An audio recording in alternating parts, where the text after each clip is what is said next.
Wahai Tuan Panglima, kenapa engkau selesai satu surat di setiap rakaat menutupnya dengan Qul huwallahu ahad, padahal Rasulullah tidak pernah mengajarkan? Kira-kira begitu kalau diterjemahkan bebas. Apa jawaban orang ini? Ana uhibbuha, aku menyukainya, mencintai ayat ini, surat ini. Lianna fiha sifatullah, karena di dalam ada sifat-sifat dan nama-nama Allah. Heranlah si penanya ini, dan dia bawa jawaban itu kepada Rasulullah sallallahu alaihi. Sederhana jawabnya, bukan karena Rasulullah pernah lakukan, tapi karena di dalamnya ada nama-nama Allah, sifat-sifat Allah. Disampaikan kepada Nabi jawabannya. Apa kata Nabi? Akhbirhu, kabarkan kepada panglimamu, innallaha yuhibbu, Allah cinta kepadanya, karena dia cinta kepada sifat-sifatnya.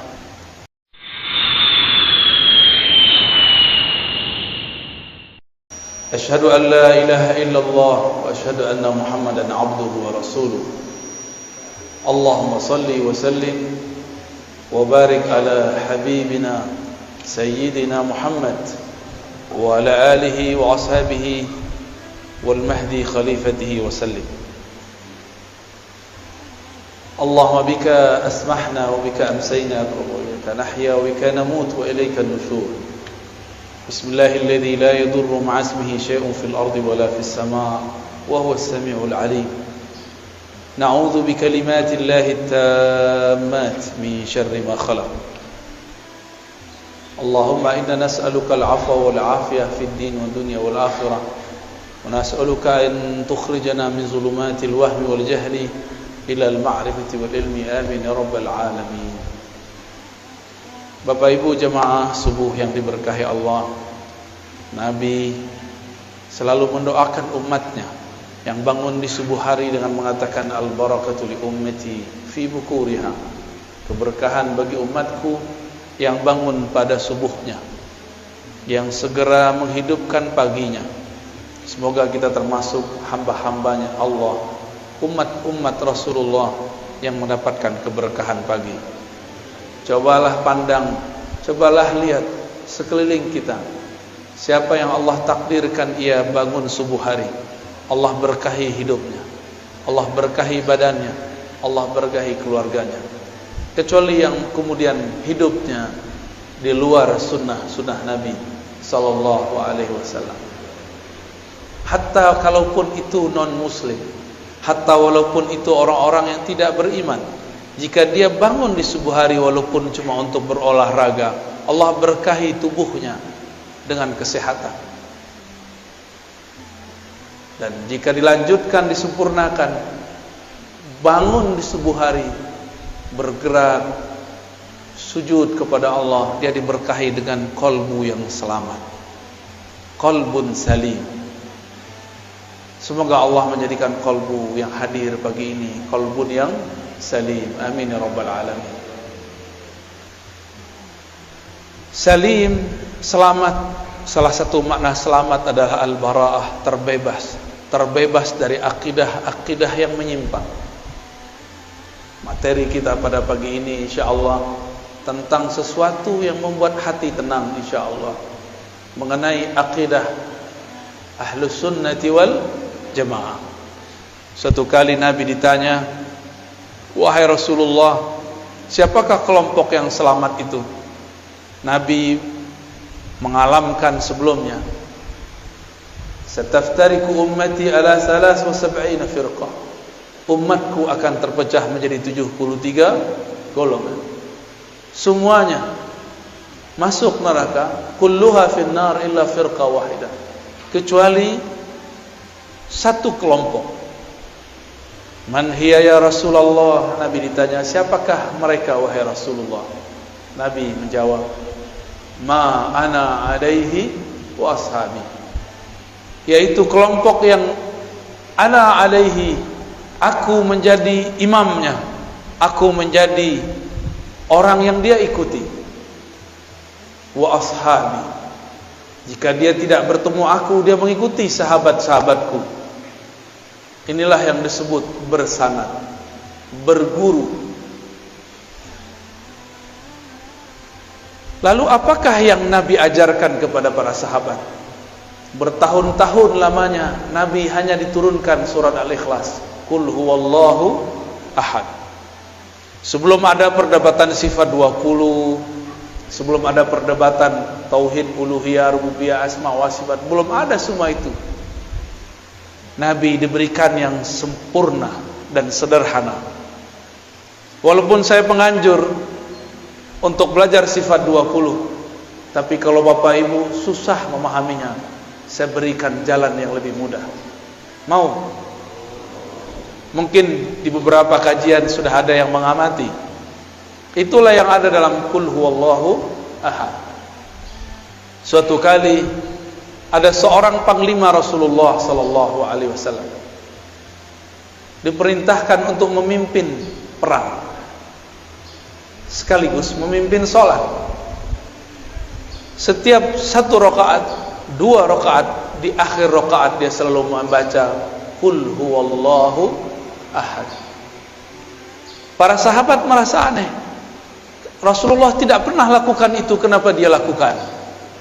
Ternyata beberapa Rasulullah sama sahabat Rasulullah sama seperti orang-orang hari ini.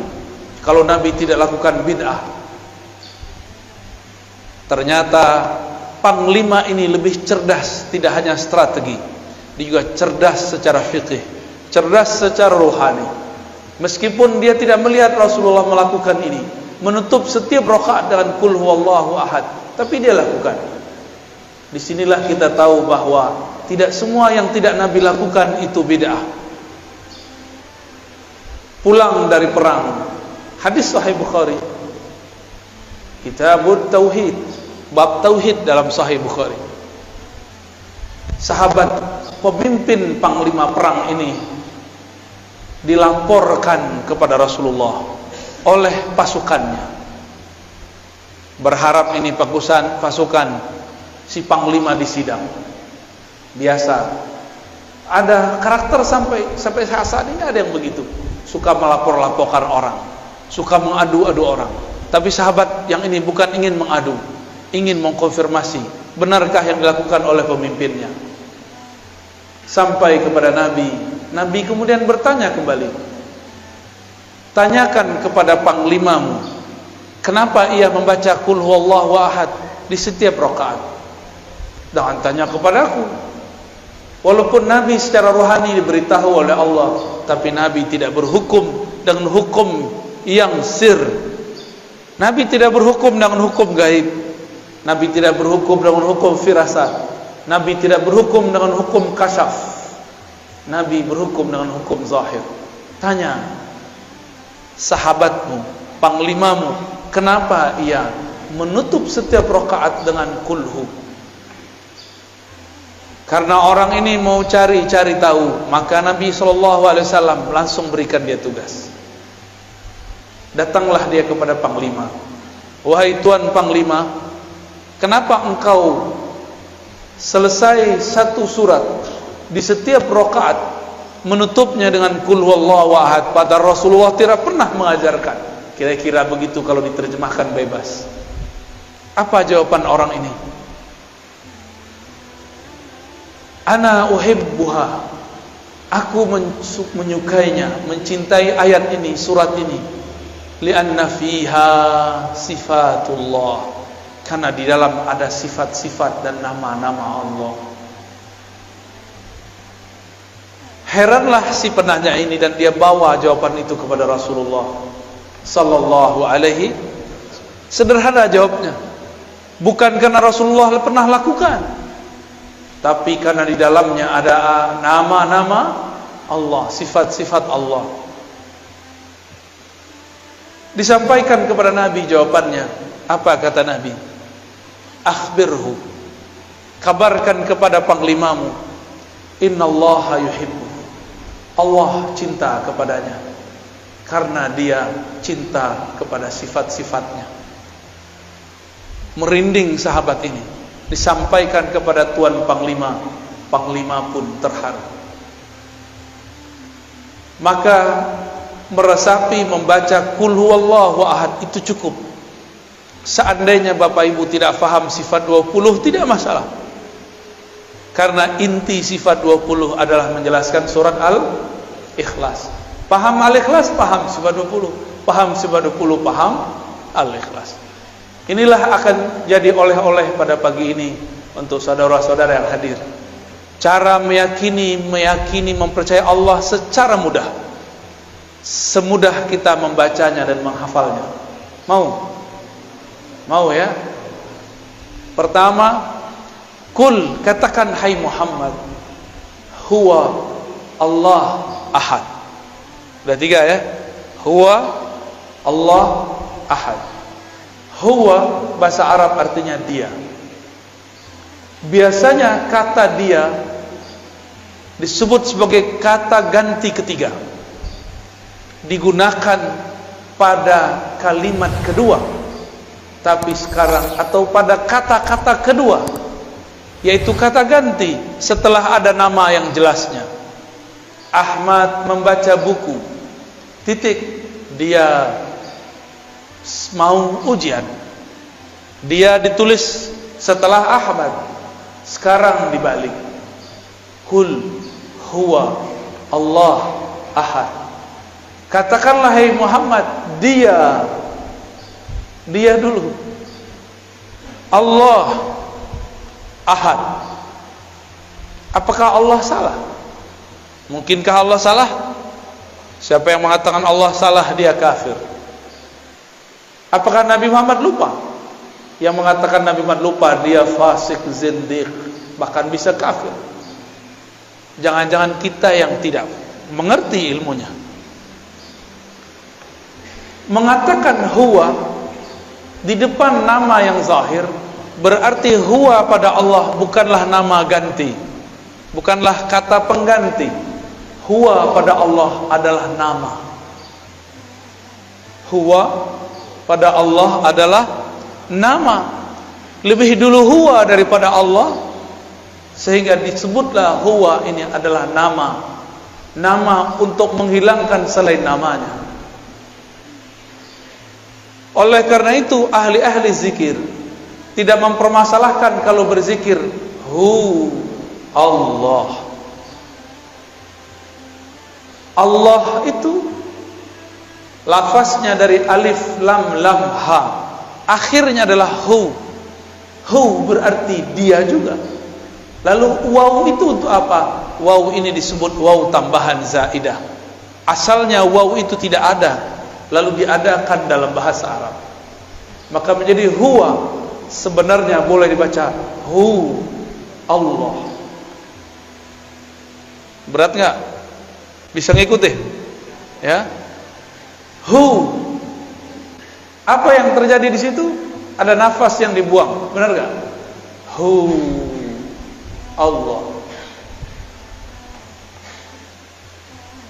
Imam Abdul Qahir Al-Baghdadi dalam kitab Usuluddin, Imam Ghazali, Imam Al-Baihaqi, mereka sepakat bahwa huwa adalah ismun min asma'i, nama daripada nama-namanya.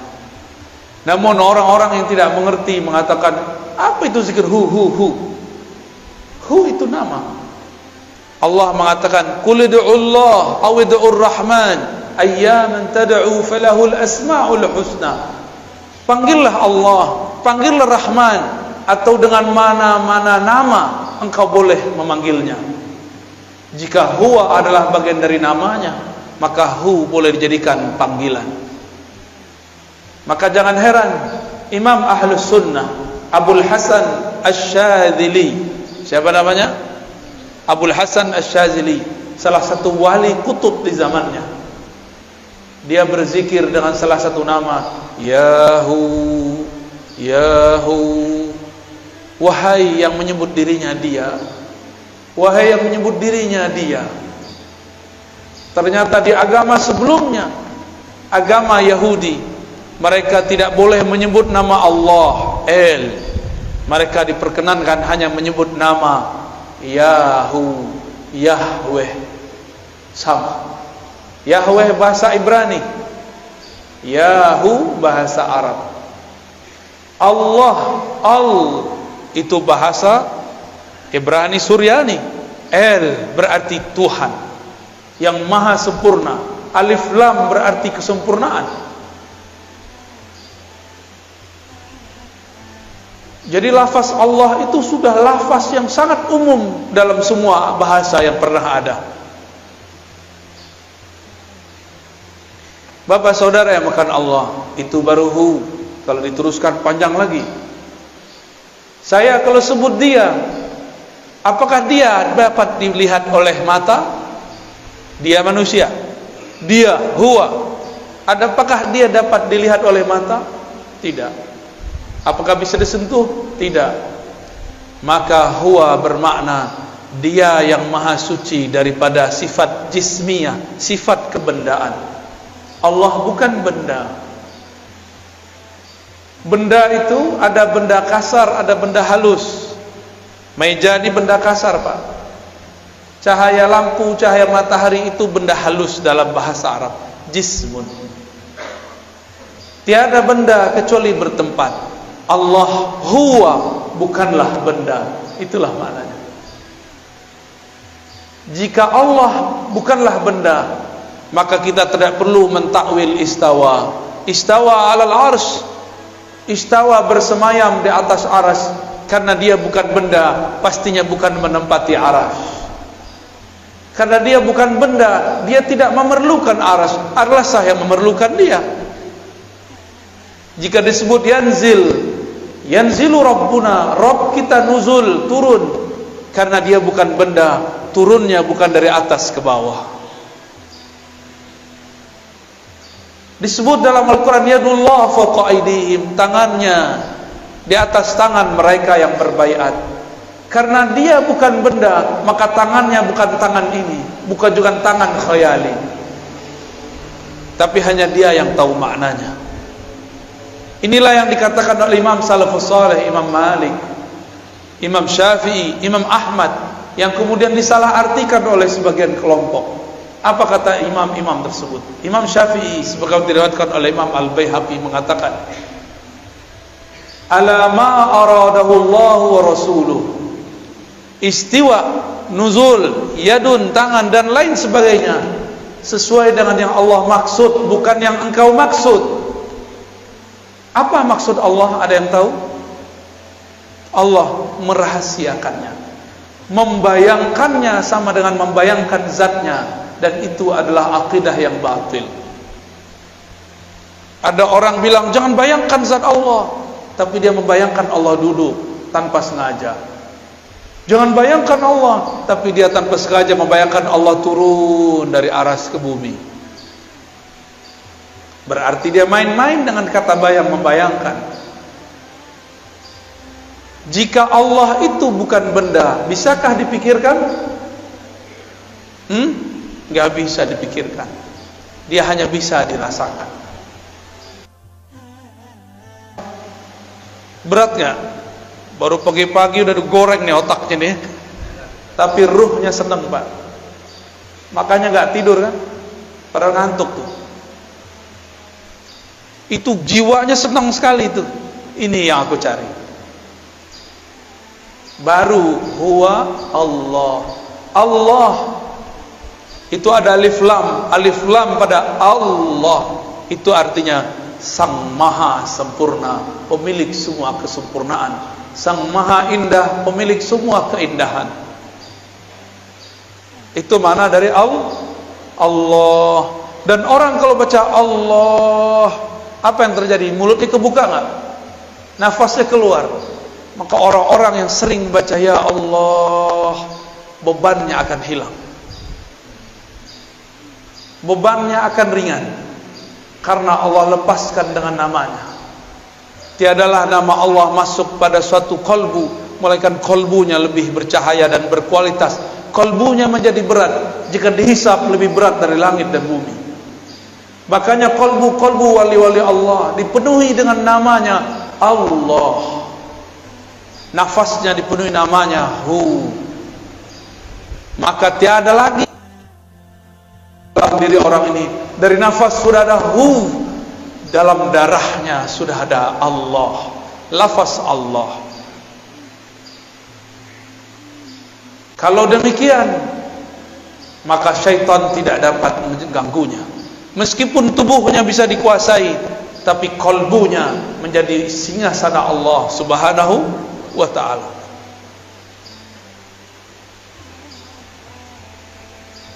Allah di dalam surat Luqman dikatakan, wala in sa'altahum man khalaqas samawati wal ard la yaqulunna Allah.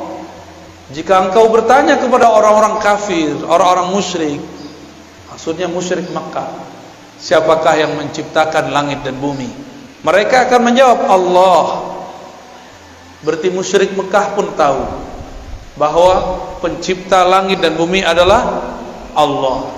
Mereka sekedar tahu, tapi pengetahuannya tidak sempurna, maka dibatalkan di belakang. Qul alhamdulillah, katakanlah syukurlah kalau begitu. Bal aktsaruhum la ya'lamun. Tapi sebenarnya mereka enggak mengerti.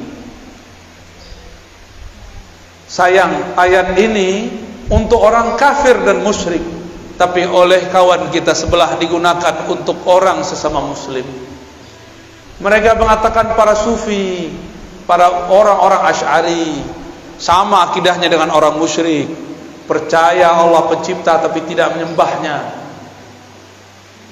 Maka jangan heran nanti kelompok-kelompok ekstrim ini sekarang sudah mengatakan sufi agama baru. Mereka menuduh Asy'ari sebagai kelompok-kelompok yang sesat, menyesatkan. Mereka akan menyebut selain kelompok dia sesat, padahal mereka kelompok kecil tapi suaranya sangat berisik. Dulu pendiri-pendiri gerakan besar di dunia, pendiri Nahdlatul Ulama, Tarbiyah Islamiyah, Muhammadiyah di Indonesia, semuanya adalah orang yang berakidah Asy'ariyah, meyakini sifat 20. Pendiri Wasliyah, Al-Khairat, NW Nahdlatul Watan, Matali'ul Anwar, semuanya berakidah Asy'ariyah. Ahlus Sunnah wal, tiba-tiba mereka sekarang bilang Asy'ari bukan Ahlus Sunnah. Al-Azhar Ahlus Sunnah, Asy'ariyah, langsung ditulis. Ulama habaib di Yaman, Hadramaut, Al-Habib Umar, Al-Habib Al-Adni, semuanya berakidah Ahlus Sunnah Asy'ariyah. Guru saya Syekh Taufik Al-Buti punya ayah Muhammad Ramadan Al-Buti, Muhammad Sa'id Ramadan Al-Buti, akidahnya pun Ahlus Sunnah. Syekh Wahbah Zuhaili, ahli fikih abad ini yang baru saja wafat, beliau juga Ahlus Sunnah. Guru kami Syekh Badi Sayyid Al-Laham mengatakan, jika ada orang mau buat mazhab zaman ini, Wahbah Zuhailah imamnya, tapi dia tidak mau buat mazhab baru. Tapi tiba-tiba datang sekelompok mengatakan Asy'ari bukan Ahlus Sunnah, tapi suaranya berisik, ya. Seakan-akan dia lebih mengerti akidah Asy'ariyah daripada kita. Bahkan beberapa ustadz mereka sudah mulai terang-terangan di YouTube, di Facebook mengatakan Asy'ariyah firqatun dhallah, Asy'ari kelompok yang sesat. Di Malaysia sama, mereka sudah mulai muncul. Di India ada satu madrasah Duaiban, itu madrasah untuk kajian-kajian Ahlus Sunnah, kajian hadis. Jemaah tabligh, orang-orang yang mendirikannya berasal dari kajian-kajian yang ada di Duaiban. Dan beberapa madrasah-madrasah sekitar India, Pakistan, mereka berakidah Asy'ariyah Maturidiyah. Datang Albani mengatakan, tidak, kalian sufi baru, kelompok sesat. Di mana lagi? Di Turki ada Badi'uz Zaman Said Nursi. Beliau memegang 7 thariqah lebih kurang. Salah satu thariqah yang ia sebut dalam Masnawinya adalah thariqah An-Naqsyabandiyah. Zikirnya disebutkan zikir khafi. Said Nursi juga dianggap sesat oleh mereka karena Said Nursi berakidah Asy'ariyah Maturidiyah. Itu gerakan hampir satu zaman. Pendiri Jamaah Tabligh Maulana Ilyas Al-Kandahlawi, akidahnya Ahlussunnah. Di Mesir ada namanya Hasan Al-Banna, pendiri Ikhwanul Muslimin yang awal, bukan yang setelahnya. Dia Ahlus Sunnah, tapi yang setelahnya Syed Qutb sudah terpengaruh oleh kelompok takfiriyah. Maka saya selalu membedakan Ikhwan Muslimin Hasan Al-Banna dengan Ikhwan Muslimin Syed Qutb. Jika ada di negeri ini orang mengikuti Ikhwan Muslimin, kita tanya, Anda mana? Anda ikut imam yang mana? Sebelum itu ada Syekh Muhammad Ali As-Sanusi di Afrika bagian utara. Dia seorang ahli hadis, mursyid tariqah Idrisiyah As-Sanusiyah, berakidah Asy'ariyah, bermazhab Maliki. Apalagi semuanya berakidah Asy'ari. Jika kita sebut akidah Asy'ari sesat, Imam Nawawi yang namanya dicatut hari ini menjadi nama kelompok mereka, akidahnya Asy'ariyah. Siapa lagi? Sebut semua ahli hadis yang kamu tahu, rata-rata dia Asy'ariyah. Jika dia hidup sebelum zaman Asy'ari, akidahnya menjadi dasar Imam Asy'ari. Satu kali ada seorang imam namanya Abu Dzar Al-Harawi, pemegang sanad Sahih Bukhari. Dia berguru kepada murid dari muridnya Imam Bukhari. Datang ke Baghdad, bertemu kawannya bernama Imam Ad-Daruqutni. Imam Daruqutni ini kemudian bawa Abu Dzar Al-Harawi, penghafal Sahih Bukhari, untuk bertemu seorang syekh di suatu masjid di tengah kota. Dan kemudian dia takjub, ini imam luar biasa. Ketika keluar, Imam Daruqutni ngasih tahu, tahukah kamu wahai Abu Dzar ahli hadis, bahwa yang tadi ngajar itu adalah Al-Baqillani. Siapa Baqillani? Imam Baqillani adalah murid dari muridnya Imam Asy'ari. Baqillani berguru kepada Imam Abul Hasan Al-Bahili. Imam Al-Bahili murid langsung Asy'ari. Abu Dzar Al-Harawi kemudian mengatakan kepada Rukunni, izinkan aku ngaji, duduk menjadi murid Al-Baqillani. Maka bertemulah mereka esok hari. Daruqutni memuji Baqillani. Apa kata Daruqutni? Inilah imam penghancur bid'ah, penegak sunnah, ahlus sunnah yang hakiki. Jadi dulu ulama ahli hadis jika menyebut pemberantas bid'ah, ahlus sunnah, yang dimaksud adalah imam-imam Asy'ariyah. Tapi mereka sekarang putar sejarahnya. Akhirnya Abu Dzar Al-Harawi, pemegang Sahih Bukhari, selesai ngaji, karena dia ulama, tidak sampai 6 bulan sudah hafal semua yang dikalamkan Baqillani. Dan dia pun berangkat ke Mekah. Sampai di Mekah, tiadalah Baqillani punya murid ini namanya Abu Dzar Al-Harawi. Ia duduk di satu tempat, melainkan Abu Dzar Al-Harawi ini dikerubungi oleh semut-semut penuntut ilmu. Karena Abu Dzar Al-Harawi adalah manisan yang sangat manis, ilmunya sangat lengkap.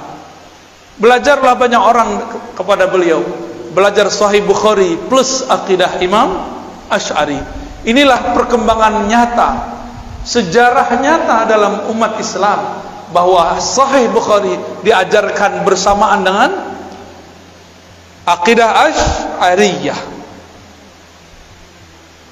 Tapi mereka sekarang juga mengajarkan sunnah, tapi sunnahnya bertentangan dengan akidah pemegang sanad Sahih Al-Bukhari. Walhasil murid-murid Abu Dzar, karena dia tinggal beberapa waktu di Mekah, muridnya menyebar ke timur, ke barat, ke utara, ke selatan. Menyebarlah sampai sekarang bertemu salinannya di Maroko.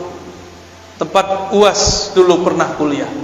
Bertemu salinannya, salinan Sahih Bukhari dan penjelasannya bahwa Abu Zar Al-Harawi ilmunya sampai dibawa ke Maroko. Zaman itu belum ada bus, belum ada mobil, belum ada pesawat, tapi ilmunya dari Mekah dibawa orang ke ujung Afrika bagian barat. Luar biasa. Maka kelompok-kelompok ekstrim Mujassimah yang menjisimkan Allah menuduh Abu Zar dengan kata laknat, laknatullah ala Abi Dar. Jadi dari dulu ahli hadis yang ahlu sunnah sudah disesat-sesatkan, seperti mereka juga menyesatkan kita hari ini. Jadi jangan heran kalau mereka mengatakan laknatullah alaika ya Razi. Wajar. Saya sekarang mengajarkan Sahih Bukhari sekalian mengajarkan akidah Imam Asy'ari. Mereka khawatir gelombang Abu Zar Al-Harawi terjadi kembali. Gimana Bapak Ibu? Takut? Mau dihidupkan lagi? Hidupkan lagi. Di sini saya yakin ada ulama-ulama yang ahlullah, yang mereka bisa membaca kitab-kitab Allah dengan hati yang tenang, pikiran yang tajam. Bergurulah kepada mereka. Itu baru kul huwallah. Sekarang kita pindah ke ahad. Ahad. Apa makna ahad? Esa, tunggal. Bukan satu. Satu itu masih bisa dibilang. Tunggal tiada duanya. Esa tiada keduanya. Kalau satu masih ada dua. Ini perbedaan angka satu dengan esa. Wahid dengan ahad berbeda. Ahad itu adalah kesendirian Allah dengan zatnya. Bisa diulangi. Ahad itu kesendirian Allah dengan zatnya. Tiada bersamanya kecuali Dia semata-mata. Tiada insan, tiada ar-razi, tiada masjid ini, tiada kecuali hanya Dia. Maka disebutlah ahad itu namanya yang qadim. Nama apa? Qadim adalah masa sebelum adanya suatu masa azali. Alam kita sekarang disebut dengan alam nyata, alam ciptaan, masa ciptaan. Ini dia. Sebelum alam ini ada namanya azali. Sebelum azali ada namanya qadim. Jadi tahu beda qadim dengan azali? Karena beberapa ustadz di pesantren pun bingung apa beda qadim dan azali.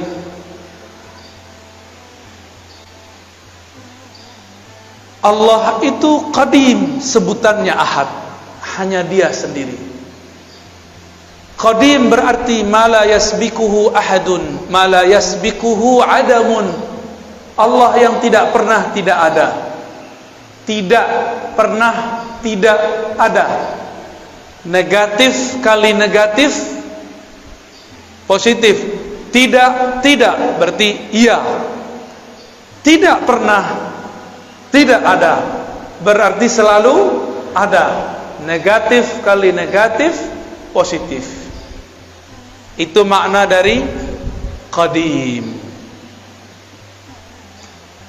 Maka ahad adalah sifat Allah, sifat zatnya dan sifat salbiyahnya. Apa arti salbiyah? Sifat yang menafikan yang tidak pantas kepada Allah Subhanahu wa ta'ala. Tapi lebih tepat kita artikan yang pertama. Inilah sifat zatnya, Dia hanya sendiri. Inilah kalam dari Abu Zar yang dia dapatkan dari riwayat-riwayat Imam Bukhari. Imam Bukhari dapat dari Abu Musa Al-Asy'ari, kakek dari Imam Asy'ari. Abu Musa Al-Asy'ari radhiyallahu anhu bertanya, "Wahai Rasulullah, kaifa kana Rabbuna?" Bagaimanakah sebenarnya hakikat Tuhan kita? Jadi memang wajar Imam Asy'ari kemudian jadi imam ahli akidah, karena kakeknya dulu bertanya akidah. Jadi genetik DNA itu memang suatu hal yang sangat normal. Jangan-jangan Bapak Ibu ini jadi orang soleh sekarang karena doa orang terdahulu. Jangan sok soleh dulu. Jangan-jangan ini berkah dari mereka. Alhamdulillah. Doakan mereka. Maka kita selalu mengatakan Allahumma ighfir lana wa li abaina wa ummahatina. Ya Allah, ampunkan kami dan kakek-kakek kami, orang tua kami, nenek-nenek kami, ibu-ibu kami. Siapa tahu berkah doa mereka kita bisa bangun subuh pagi ini. Alhamdulillahi Rabbil Alamin. Abu Musa bertanya, mengagetkan tentunya. Tapi bagi Rasulullah girang. Kenapa? Ada sahabatnya yang bertanya yang canggih. Nabi jawab, Kana Allah wa la syai'a ma'ah. Itulah makna ahad. Kana Allah, Allah ada. Kana itu bentuk lain daripada kana kainan, kana maujudan. Dia ada. Disitulah muncul kata wujud, ada dalam hadis, tapi tersirat. Yang mengerti ahli akidah, orang cuma ngerti bahasa Arab tidak faham. Maka ada orang mengatakan tidak ada wujud dalam Al-Quran. Betul, tapi secara makna ada. Itu maksud orang yang ngomong gini. Cuma dipelintir oleh sebagian orang supaya mengadu umat dengan tokoh-tokohnya. Saya memang mengkritisi beliau, tapi saya juga mengkritisnya secara jujur. Haram mempelintir kata-kata kalau belum selesai kalimatnya. Kritiklah dia, tapi jangan mengkritiknya dengan berbohong atas namanya. Apa kata Nabi? Kana Allah wa la syai'a ma'ah. Dia ada, tiada satupun bersamanya. Dia ada, tiada Ahmad. Dia ada, tiada Muhammad. Dia ada, tiada alam. Dia tiada ada, kita belum ada. Belum ada langit, belum ada bumi, belum ada arash, belum ada solat, belum ada zakat, belum ada doa, belum ada. Dia sudah menetapkan dalam ilmunya yang qadim bahwa pada saat ini, detik ini, tanggal ini, hari ini akan ada orang berkumpul bercerita tentangnya, tentang ahadiyahnya. Betapa bahagianya Allah, tersenyum Allah melihat orang yang menikmati nama-namanya disebut. Paham tidak paham, dia ridha. Inilah yang dikatakan Nabi, jika engkau melewati suatu taman-taman surga, farta'u, petiklah. Apakah itu taman surga wahai Rasulullah? Majelis-majelis zikir. Zikir itu ada zikir menyebut namanya, ada zikir mempelajari sifat-sifatnya. Inilah kajian akidah dan tauhid. Bahkan lebih tinggi kajian menyebut sifatnya daripada hanya menyebut-nyebut namanya. Orang-orang yang mengerti sifat Allah, makamnya lebih tinggi di sisi Allah daripada orang yang hanya mengenal namanya. Seperti orang yang tahu nama seseorang tapi tidak tahu siapa yang punya nama. Bapak Ibu jamaah subuh di hari Jumat, hari Kamis, apa Jumat? Hari Jumat berkumpul dalam pagi ini dua keberkahan, barakatus sabah, barakatul Jumat. Keberkahan subuh, keberkahan Jumat. Jadi Ahad, apa arti Ahad? Esa, dia dengan kesendiriannya. Tiada alam, tiada surga, tiada neraka, tiada ahad kecualilah ia saja. Tiada Ahmad kecuali setelah ia hembuskan. Baru kalau faham ahad, berarti Allah perlu kita enggak? Allah sekarang masih ahad enggak? Alam dicipta, Allah masih ahad enggak? Berarti Allah masih sendiri? Jadi hanya Allah yang boleh jomblo, antum nggak boleh jomblo. Allah itu maha jomblo, maha sendiri. Itulah tanda zat yang sempurna. Kenapa kita perlu menikah, perlu teman? Karena kita tidak sempurna. Allah tidak perlu semua itu karena dia maha sempurna. Itulah alif lam dalam lafaz Allah.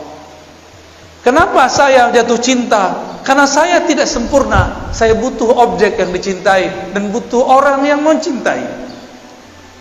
Allah mencinta karena dia bukan benda. Dia bukan hanya sifat, dia zat yang maha sempurna. Semua cinta darinya.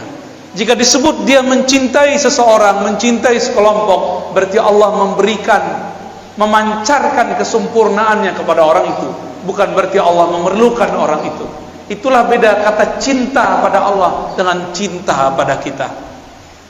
Allah mengatakan innallaha yuhibbut tawwabin. Allah mencintai orang-orang yang taubat berkali-kali. Artinya Allah akan memantulkan kesempurnaan ampunannya pada orang yang bertobat. Ini disebut dengan tauhid ahadiyah. Apa namanya? Disebut juga dengan sifat qadimiyah. Tauhidnya tauhid ahadiyah, sifatnya sifat qadimiyah. Selamat, pusing. Kok baca istilah ini, saya udah kurangin istilahnya, udah didiskon. Ya, udah didiskon nih Bapak Ibu ini. Udah rukhsah, ya. Yaudahlah kalau nggak hafal istilah, cukup katakan ahad, hanya dia. Itulah yang kita baca ba'da salat. La ilaha illallah wahdahu la syarikalah. Lahul mulku wa lahul hamdu yuhyi wa yumiit. Wa huwa ala kulli syai'in qadir. Tiada yang berhak disembah kecuali Allah. Wahdahu la syarikalah. Dialah satu-satunya, tiada sesuatu di sampingnya. Tiada sesuatu yang berserikat dengannya. Apa maknanya? Allah kirim Jibril bukan berarti ia butuh Jibril. Jibril yang perlu dikhidmahkan oleh Allah. Allah kirim Mikail untuk mengantarkan rezeki. Bukan Mikail membantu Allah, justru Mikail terbantu karena berkhidmah kepada wali-wali Allah. Mikail membantu Allah atau membantu kekasih Allah? Membantu hamba Allah. Ya, Mikail tugasnya menghantarkan rezeki. Benar. Untuk Allah atau untuk hamba Allah? Jadi Allah perlu Mikail atau Mikail perlu Allah? Mikail perlu Allah. Maka jika disebut istawa al-ars, dia bersemayam di atas aras, bukanlah ia memerlukan aras, justru araslah yang memerlukannya. Kalau bahasa aras itu ilmunya ilmu mi'raj. Semoga nanti ada ustadz yang menjelaskan tentang hakikat mi'raj di sini, maka akan faham apa makna aras. Aras bukan tempat tinggal, bukan tempat ia berada, karena dia sudah ada sebelum aras. Jika dia ada di atas aras, berarti sudah ada dualisme, satu dia, satu aras. Berarti syirik, batal ahadiyahnya. Ahadiyah ini nama lainnya tauhid uluhiyah. Maka tauhid uluhiyahnya kita berbeda dengan uluhiyah yang sebelah. Paham? Mereka tauhid uluhiyah hanya Allah bersama aras. Allah di atas aras, berada di atas. Kita tidak. Karena sesuai hadis Bukhari, Nabi lebih faham daripada ente. Nabi ngomong, kana Allah wala syai'a ma'ah. Allah ada, aras belum ada. Maka sekarang dia tetap sendiri, karena dia sempurna, tidak berubah-ubah. Apa ciri-ciri sesuatu yang sempurna? Dia tidak berubah. Apa ciri-ciri sesuatu yang akan sirna? Dia berubah. Bapak dulu lahir udah ada uban Pak? Belum Pak ya? Maaf Pak ya, aneh tanya Pak ya. Lahir udah ada uban belum? Belum. Sekarang ada uban. Berubah gak? Dulu lahir segede ini gak? Sebesar ini gak? Lahir sebesar ini, rojol, emaknya langsung mati. Kenapa? Anaknya lebih gede dari emaknya. Mungkin pecah perut maknya kali ya. Wah, nggak mungkin. Kita lahir kecil, jadi balita, jadi anak-anak, jadi remaja, jadi dewasa, tahu-tahu sudah beruban Pak. Saya sudah ada uban. Untungnya jenggotnya belum beruban, jadi belum ketahuan tuanya. Cuma sok-sok tua. Lihat Pak perubahannya, bercermin sesekali. Ya Allah, aku dulu masih main kejar-kejaran sama temanku. Dulu masih berenang di kali. masih guling-guling di pasir, masih merengek kepada mak bapakku. Sekarang bukan aku yang merengek, anakku merengek, cucuku merengek. Aku sudah berubah ya Allah. Perubahan apa lagi ya Allah? Kalau sudah tua apa lagi? Dijemput nyawanya. Sudah siap belum? Tapi kalau sudah kenal Ahad harusnya siap. Walaupun amal belum banyak, cukup katakan ya Allah, modalku satu, Qul huwallahu ahad. Selamat Pak. Jadi nanti kalau mau bangun tidur, bangun dari alam kubur, katakan huwallahu ahad, huwallahu ahad. Malaikat bingung mau hisab. Ini orang udah sakar, udah mabuk berallah, bertuhan. Udahlah, biarin tidur aja lah ya.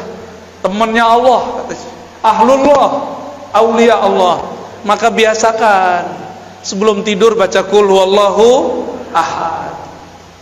Biasakan bangun tidur baca Allahu ahad. Biar bangun tidur itu kalau bangunnya nanti bukan di bumi ini, tapi bangunnya di alam barzakh. Malaikat penunggu di alam barzakh hormat kepada kita.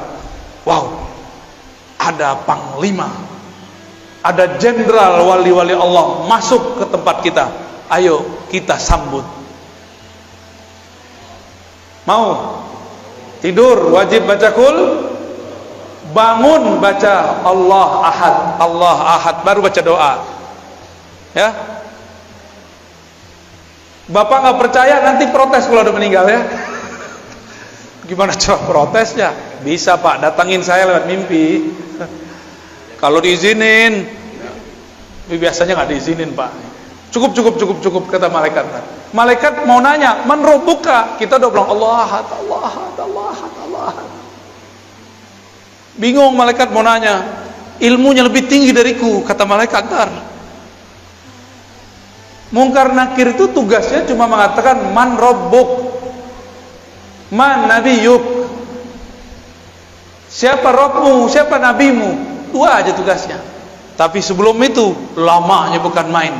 Antara dia dimatikan dan dia dikuburkan, dari dikuburkan sampai ditanya man rabbuka, lamanya bukan main. Gak bisa langsung ketemu Allah Pak. Enak amat langsung ketemu Allah. Kalau gitu saya mau mati langsung aja ya. Gak mudah. Kecuali wali. Wali itu diizinkan. Bapak Ibu yang dimuliakan Allah, itulah tauhid ahadiyah. Tauhid apa? Gampang ya. Dalam ahadiyah terhimpun sifat zatiyah, nafsiyah, dan sifat salbiyah. Allahus Samad, ini yang terakhir ya. Tapi sebenarnya kalau diterusin masih banyak tuh, ada 3 ayat lagi ya. Allahus Samad, Allah lah tempat semua makhluk bergantung. As-Samad inilah sifat ma'ani, disebut tauhid samadiyah. Itulah yang disebut ilmun hayat sama basar ya. Kalam, qadir, yani qudrah, iradah, itu dia di Samad. Allahus Samad artinya semua dari kita, bahkan satu helai di tubuh kita memerlukan campur tangannya. Yang menumbuhkan rambut Allah atau kita? Yang mengedipkan mata kita apa Allah? Yang mendenyutkan jantung Allah apa kita? Beneran? Coba kedipin matanya. Ting.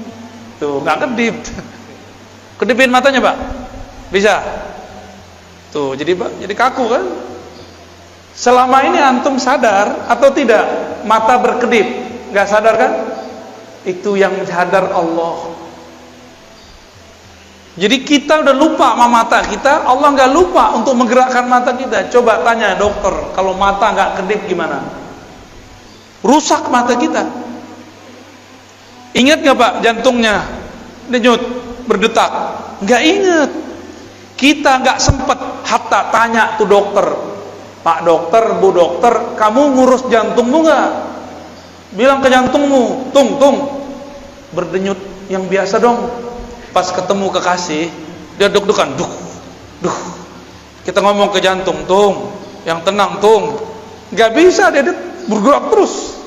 Karena bukan kitalah yang mendenyutkan satu denyutan dalam jantung, Allah subhanahu. Maka kita gak sadar alam yang dalam tubuh ini bergerak. Apakah bapak ibu yang mengalirkan darah ke ujung jari, darah ke ujung rambut, ujung kepala, ya, rambut kita kan tumbuh di kepala itu ada darah pastinya. Jika dia tersumbat jadilah uban. Jadi itu udah alarm itu Pak. Bukan nakut-nakutin Pak, emang ini menakutkan ya. Selamat ketakutan.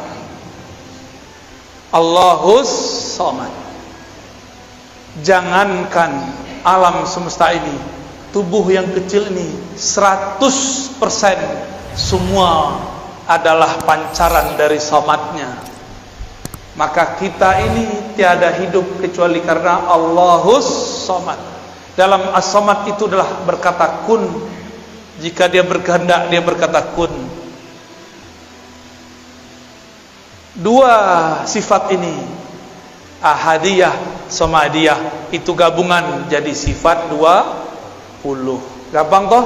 Tuh khatam langsung sifat 20. Cuma detailnya belum. Mahal itu Pak. Mahalnya tidak dapat dibeli, tapi karena sayang dikasih jua.